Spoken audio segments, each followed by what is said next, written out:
والنبي يا جدعان، السلام عليكم ورحمة الله وبركاته. الأول يعني عايز إعجاب وكومنتات إن أنا برضو بقى بنزل لكم فيديوهات على الأهلي وبنزل لكم فيديوهات كده، يعني برضو عشان أستمر معاكم. أنا والله ما رضيت أنزل فيديو يوم ماتش بيراميدز لأن أنا كنت تعبان من الماتش وتعبان من المدرب وتعبان من المناظر اللي هو بيعملها. ده أنا لو مدرب، أنا اللي مش مدرب أهو. أنا أطلع حسين الشحات إزاي؟ أطلع مروان عطية إزاي؟ أطلع بن شرقي؟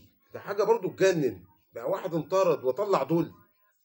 معنى يا جدعان ان الراجل ده مش عايز الاصلاح للاهلي، واحنا ساكتين ليه والاداره ساكته ليه؟ مش عارف انا. يعني كل ماتش عن ماتش يسوق.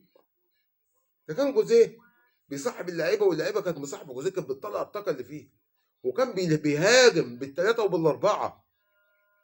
خد البطوله من صفاقسي فيه لعيب من هنا عمل لهم كده، بيكلمونا على التليفون عن البطوله خدناها، قال لهم فيه شوط تاني، وفعلا في دقيقه 90 خلص المباراه. انما مش عارف والله العظيم ثلاثه، الراجل ده بيخرف كوره ولا جاي من سويسرا؟ سويسرا مين؟ هي سويسرا فيها كوره؟ والله سويسرا ما فيها كوره.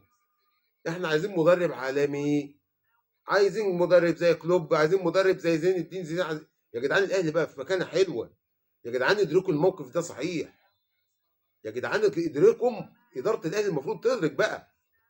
احنا كجمهور احنا خلاص ادركنا ان الاهلي خلاص داخل في مكانه عالميه. هو في ايه؟ هو انتوا مش عايزين تدركوا دي؟ ده اللعيبه فيه دقه، ده الاهلي فيه دقه لعيبه عالميه. ده كاس العالم اللي جاي وماتش صن داونز يوم السبت ده هنعمل فيه ايه؟ ده ربنا يسترها بقى وما يعوقش في ماتش صن داونز.